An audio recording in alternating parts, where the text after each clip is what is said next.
Hello, welcome to the Geek Quorum, It's a frackin' podcast. I'm Byrne. and I'm Brian. On this episode, we're going to be talking about episodes 7 and 8 of The Mandalorian and wrap up the season. I actually think it's good that we're tackling these two episodes together. When taken together, they make a really good unit. Kick us off, my friend. Kick us off. What'd you think?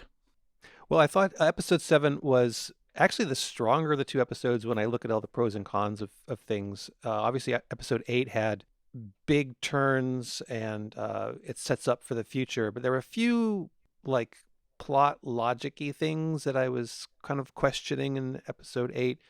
Episode 7 I thought did a really good job of sort of getting the band back together again. And we've been talking about the series from a storytelling perspective, but one thing I think I neglected to consider was the producer perspective. In other words, this is a TV show, and it makes sense that when they build sets, they're going to want to use them again because they're expensive. And for them to bring back certain characters, to revisit certain locales, it makes sense. And now that I remember that, I think in the future I will keep that in mind when I'm like thinking about, oh, where's this show going to go and where's the story going to lead? Because it probably was inevitable that they would return back to Quill and his homeworld, and they would return back to Kara and pick her up and eventually go back to the bounty hunter planet that has the Mandalorian covert. So I thought that they did a good job putting that all together. Also, that episode obviously was sort of like building up to episode 8, and they did a good job of having some tragedy and just keeping you on the edge of your seat. A couple moments in watching episode 7 where I literally kind of jumped out of my seat, where I was surprised, where I was shocked, and that's a very rare occurrence in general, not just within Star Wars, but when I think about shows I watch, for a show to move me or surprise me enough that I actually mutter something or say something out loud, that to me is the greatest testament, is that, holy crap, it actually made me feel something. That's what, for me, stands out for that episode. The very, very end with Quill dying, I think, was like the big exclamation point on that. Profound. It was, It yeah, was profound. We've had characters, as we mentioned in this podcast before, that have just disappeared or just been cast aside or whatever. But this one was a little bit heavier, and they earned it. I think that's the thing with some of these stories, that sometimes character deaths or when character leaves, it doesn't seem to have as much impact. But this one they definitely earned, and it definitely raised the stakes. And that's what any character death or threat of death is supposed to do. They're supposed to be stakes. And this one, they definitely hit the mark on that. And actually, another thing that was not a character death, but was a twist, which I think got a lot of people talking, was the Baby Yoda using the Force choke. I thought that was, some people were like taken aback by that and questioning whether he's actually, could be a malevolent creature. No. But I The can't people who say imagine that don't have children. I know. That's what that means. I can't imagine that they would do that. And this is the cynical part of me that says Disney would not have a bajillion Baby Yoda toys about to leap into the market in spring of 2020 that have him being all adorable, and eventually he's going to turn out to be a psychopath Sith character. That's ridiculous. But here, there is one thing that I think is somewhat interesting, which is Jon Favreau has gone out of his way, from what I understand, to reinforce in interviews that he really does not like the term Baby Yoda. And what he reminds audience members is that is not Yoda. Right. I think it's key for us all to remember, right? This is a different character. And I think because of our affinity for Yoda, want to put them on a similar track. And I think the truth is we honestly know nothing about this character. Right. Or their backstory. My feeling, again, is it's a child. And children act impetuously and instinctually. Pretty much as far as this character is concerned, in any sense of morality that may have, it's a blank slate. Yeah. And I think that's more interesting for the future as to what is this character's purpose in the world. Hell, this character could become a Mandalorian for all we know. Well, that's certainly what they're setting up for in episode 8, so I guess we could switch to that. But before we do, just one or two more things about episode 7 that I Of course. really liked. And this is totally just a fanboy moment for me, but the moment that the Imperial troop carrier came on the scene, I had that toy when I was a kid. It was, and I might still have it. It was a fabulous little nod to a very extended universe, and to actually see it, I was really just happy to see that. It was fabulous. And so the other thing I appreciated, it was again another vehicle, and that was the TIE fighter. I really liked how they depicted it landing, because Oh, yeah. in some of the films, TIE fighters are just space vehicles that eventually dock in a Star Destroyer hangar by clamps or some other means. And in Force Awakens, when they were shown just parked on the ground with their solar panels just like on the ground, part of me that's like somewhat has an engineering mind was thinking like that just is a really Seems like a bad idea. It's a bad idea. Bad idea. There's no way that would structurally like maintain itself. And Yeah. I'm sure that was done in like some of the cartoons as well or something. So it wasn't the first time that a TIE fighter has been shown just like plunked down. But I really have to say that the way they depicted it with the wings folding and the gear extending, thank you. That's the way it should have always been. I understand in canon this is like some model of a TIE fighter that wasn't always around or something, fine. But thank you that at least now it's shown that that's the way it should be done. Thank you to the... I thought the same thing, although it was one of the few continuity problems in the episode, because if you watch, I really wanted to see how he gets down, because they're always depicted as the hatch being on the top. Right. And there's no ladder that, appears. But in this, right, Gideon, the TIE fighter lands, and then there's a cut. Yeah. And he's already 20 feet in front of the TIE fighter walking towards the cantina. And you're like, oh, okay. Yeah, I noticed that as well. That was good editing job there. Yes, I did notice that too. And the only question I will, if I do have to geek out a little too much, is that these designs aesthetically clearly echo and show kind of a connection to one another, right? But the way they're designed and function do not, right? Like you're going to create one TIE fighter that folds its wings, but all the other TIE fighters, and keep in mind, you're manufacturing how many TIE fighters in this galaxy? I mean, they're like insects. Right.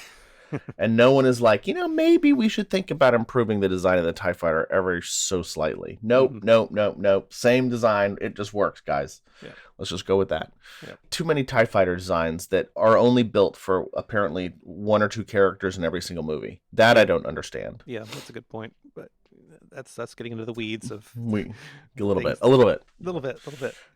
Okay. Now let's talk about to leave the TIE fighter comments and nerding out aside, I do want to return back to the death of Quill, because obviously for me that was one of the gasp out loud moments. I'm right there with you. It was well earned, especially for a character who is on screen for so little when you really think about it. Yep. But what was compelling for me is it really took the show to a new level. One of the things I've kind of been feeling in the back of my mind is that this was a show that was for kids, and I cite the kind of the average length of the show, the kind of lack of complexity to the overall narrative overall and within any given episode seem to be within Dave Filoni's kind of well-practiced repertoire of producing animated series. But with the death of Quill, I cannot underscore how important death is to making a show like this compelling. There has to be consequence, real world risk to characters. Yep. And when you have in a world in which stormtroopers miss every shot, right? I don't always feel that our characters are at risk or that they could leave us. Like, I've got to feel like there are real stakes. Yep. And in that one moment, they took a character that I didn't even know I loved as much as I did. Mm-hmm. And they made everything more intense. Right. Going out of episode 7, more so than any other episode that we have seen this season, I was primed for episode 8. I wanted to watch episode 8 right away. Mm-hmm. It was a great cliffhanger, but most of all, it really raised the stakes and made everything about the show more meaningful. Mm-hmm. And I think actually one of the great things about these 2 episodes was that they allowed so much of the episodes to breathe and just have space.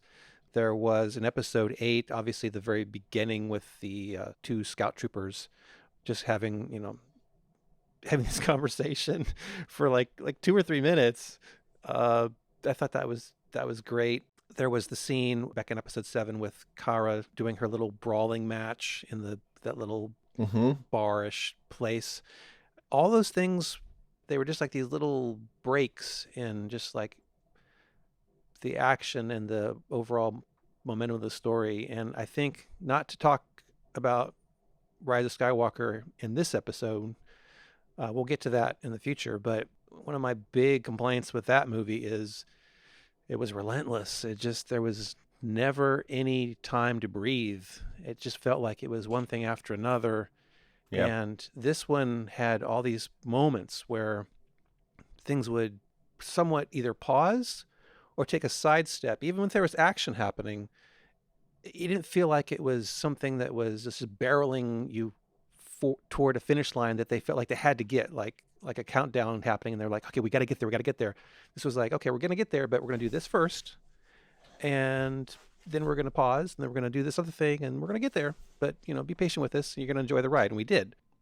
And this episode 7 also had the great montage with the IG unit learning how to be a nurse droid. Right. With the dropping of the canisters on the lizard. That was a great chance to really help connect with that character and to bring in, I think, a great theme for the episode and for the series, for that matter. To, I think, dispense perhaps this idea of, this goes back to what we were saying about Baby Yoda, about being, potentially a clean slate. Mm-hmm. That no one's future is set in stone, that you can become and transform and be someone completely different. Yep. I think is an important theme, and I wonder if that theme will resurface throughout the series. Mm-hmm. It certainly has been a recurrent theme this season. So you bring up the IG and stakes, and IG's sacrifice, again, was earned. I thought that was good. I liked how they had a callback to the pilot. And by the way, I think, again, of my favorite episodes, just from an enjoyment perspective and from a appreciation of craft perspective, the pilot for me still is like the gold standard of the series, because so much was like planted in that. Like, so many story beats were introduced there that all paid off either in that episode or a couple of episodes later or in the finale of the season. And in this case, and again, that's hard to do, to like have so many things be introduced and make it seem natural. Mm-hmm. And if you go back and watch the pilot again, there's just, again, so many things that are just introduced in a very casual way without it being forced on the viewer, where people just sit back and say, well, let me explain this to you, so-and-so. Awesome. And one of the things that was introduced in the pilot was the self-destruct mechanism for the IG. And, you had to think that was going to come back into play at some point. They did a misdirect because they thought IG-11 was dead. But, again, I really appreciated that. I thought it was a good callback and a good way to have that character. The show title was Redemption, and IG could be one of those characters that had redemption, because it was a hunter killer droid. It was murderous, but it sacrificed itself at the end. So just really, that's a good touch. I like the multifaceted aspect of many of the character arcs in this episode. You also mentioned, in regards to pacing, the stormtrooper. I want to revisit that topic, but come at it at a different angle. On one hand, I loved it. It was great comic relief. It really stood out in that just its tone and everything about it was in stark contrast to everything else we had previously seen. And I wouldn't change it. However, I do question. While it was funny to watch the stormtroopers shoot and miss at a can, Mm-hmm. I don't know if it's the wisest thing to portray in canon the stormtroopers being kind of idiots. Right? Like, stormtroopers really should, if they're going to serve you on screen, they should be something everyone is afraid of.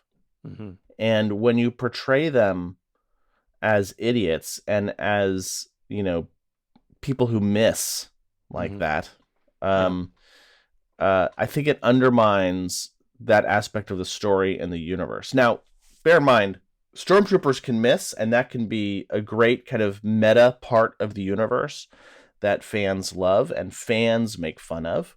Yeah. In the same way, for example, that red shirts in Star Trek, we know all die. Yeah.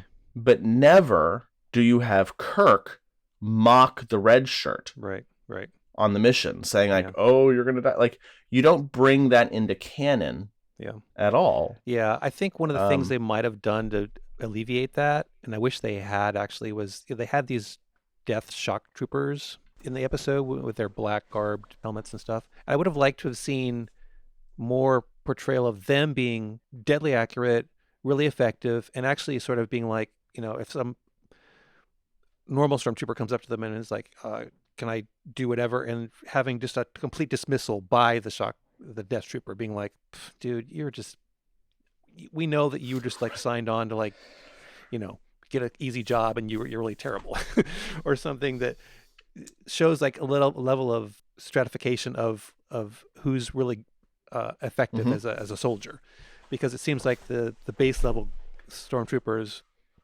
they are not that great. It's just because there's a lot of them, and their training probably is just sort of like lackluster. And but yeah, I agree. That was a couple of other things that I found to be somewhat problematic with episode 8 too. Is a lot of the discussion over the wire of Moff Gideon was like executing or doing some stuff with the things, and I was like, that wasn't really shown. So That wasn't shown, I wasn't and really following that, and then the whole siege of them locked in that little room, like the geography of that scene didn't make sense to me at all. I didn't understand the entry and exit points that somehow they couldn't be breached, or they were locked in, and why Moff Gideon would give them till sundown. Like, he already had the assets, so, or he thought he did, so why did he still need to talk to them? right, I right. was like, to me that was just a big way out of the And writers. why? And you're the nurse droid, and you're gonna bring the asset into the firefight. Yeah. Yeah, there were parts of that just didn't work from a logic standpoint. But Yeah. one of the things that kind of surprised me throughout, and looking back, is that when you're a writer, you got to think about, when are you going to show Baby Yoda using the Force, and what are they going to do, and what purpose does it serve? I'm kind of surprised they made some of the choices they did.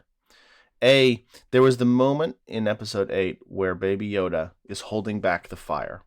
To me, I felt like that should have been a bigger moment. And it was a big moment within the context of that episode. But within the context of the series, I feel like they really should have built up more Hmm.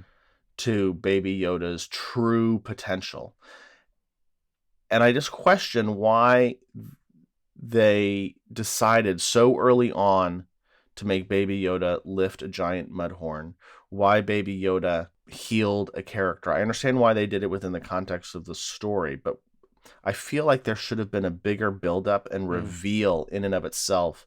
I would love to have, again, been in the writing room to understand why they felt it was important to establish his proclivity or strength in the Force so early on. Mm-hmm. Because I felt like that moment of holding back the fire should have been that moment. It was certainly filmed in that moment where you're like, oh, wow, he's holding back fire. Just like when Kylo Ren like freezes a laser bolt in midair. Right. In Force Awakens, where you see something, you should be like, holy crap. Yeah. And it just didn't have that, because I was like, of course Baby Yoda is going to do that. Like, Baby Yoda is going to save the day. Yeah. So I felt like they kind of undermined that moment a little bit. Well, speaking of moments, the end, when Moff Gideon survives the crash of his TIE fighter, somewhat improbable, but okay, and he cuts himself out with the Darksaber. Now, I haven't watched Star Wars Rebels, I haven't watched the Clone Wars, but even I am somewhat familiar with the lore of like this one weapon that's Mandalorian in nature, and so that obviously adds something to its legacy. I love that they are bringing in the animated show canon. That's great as well. I'm looking forward to seeing how that's going to play out in the future. I think that's going to be an interesting um, dynamic. Speaking, with the end and kind of wrapping this up and the big reveals, I was really surprised that after all of that build-up and all of those characters coming together, that they all went their separate ways. Yeah. That was surprise to me. It was something I was hoping would happen towards the end of the series, was the establishment of some kind of crew. Yep. Foils and characters that could consistently be played against. But I don't think we've seen the end of these characters. Yeah. I think, again, going back to what I said earlier about the storytelling perspective versus the producing perspective. From a storytelling perspective, I would love to see a crew. I would love to see them have people that they pick up along the way and become part of an overall cast that you see almost every episode. From a producing aspect, I can see why they're leaving it open so that actors come and go. Some might have thought, well, this might be something I'm doing for this 6 weeks or whatever, and maybe my availability won't be there for the next time around. I mean, at the end of all of this, one of the things that I'm most grateful for is what this is doing for the Star Wars franchise in general. This show has given me something to talk about, something to imagine, something to fantasize about, which has been lacking from the Star Wars universe for a really long time. Yeah, it's definitely even with some of the best movies produced. Yeah, it's definitely given us something to speculate about in the future. Like, there's many doors open; they can go any number of ways. Where are they going to go? And his charge is to raise the baby Yoda. That can mean a million things, and where he goes and how he does it, and what conflicts he's going to face. It could be a number of things, but at least we're speculating about it, and it's something that's exciting to think about. And I think if there's another thing I would mention is that it was a perfect and right choice to make this a serialized mostly weekly show. And because everyone was discussing it, everyone was talking about it. If you look at the memes, like every week there was a baby Yoda meme. But also it's just weekly. People were talking about it. They were excited to see it. They couldn't wait. There were discussions afterwards. Well, you have to imagine when they embarked on this enterprise, they must have had like a mood board or a list that they were working off of like what did they want to accomplish and do. And I felt like this took Star Wars back to its kind of proto roots. Right. Like it took it back to the very thing that inspired Lucas from the start, and those were Saturday morning serials. Yeah. I have to imagine that is something that they absolutely wanted to replicate or at least kind of provide an homage to. Generally speaking, in the overall way of how consumers consume media today, this, like you, for me, really hammers home binge watching. Maybe hurt is too strong a word, but I would say it robs the show of certain opportunity to engage audiences. I loved Stranger Things. Yep. Great show. There's no meta or culture around that show at all, except a bunch of people who have seen it who will all have a brief conversation about how much they liked it. Yeah.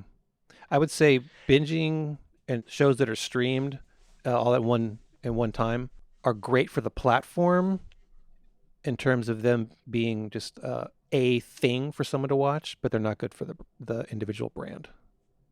Yeah. And I think there's something to say about I wonder, God, you can't put the genie back in the bottle. But when it comes to building affinity for characters, how much of that affinity comes through the story, and how much of it stems directly from you living with that character for a period of time in your mind? Right. Right? It is us talking about that character, these characters, this story. My affinity for the show can only increase the more I consume and talk and think about the show. Mm-hmm. Well, I've had a great time discussing and analyzing and speculating about this show. It's really been fun to take our audio podcast and bring it to YouTube and being able to discuss it and make it open for everyone to see. And we're definitely looking forward to season 2, which will be, per Jon Favreau, in the fall of 2020, which is great. We're not going to have to wait a long, long time. In between now and then, we're still going to be making content. We still have the Rise of Skywalker discussion and review to come out, so that will happen. And the quorum will be convening for Picard. Oh, yes, that's right. I forgot about Picard. So yeah, there's still content to come. We appreciate everyone who's joined on, and thank you so much. It's been fun. And hey, feel free to leave a comment. We really like to hear what other people are thinking and saying about the show, and we're happy to kind of incorporate those thoughts and musings into our content. It's very valuable, and the feedback is, of course, always welcome. So I think for season 1 of Mandalorian, we have spoken.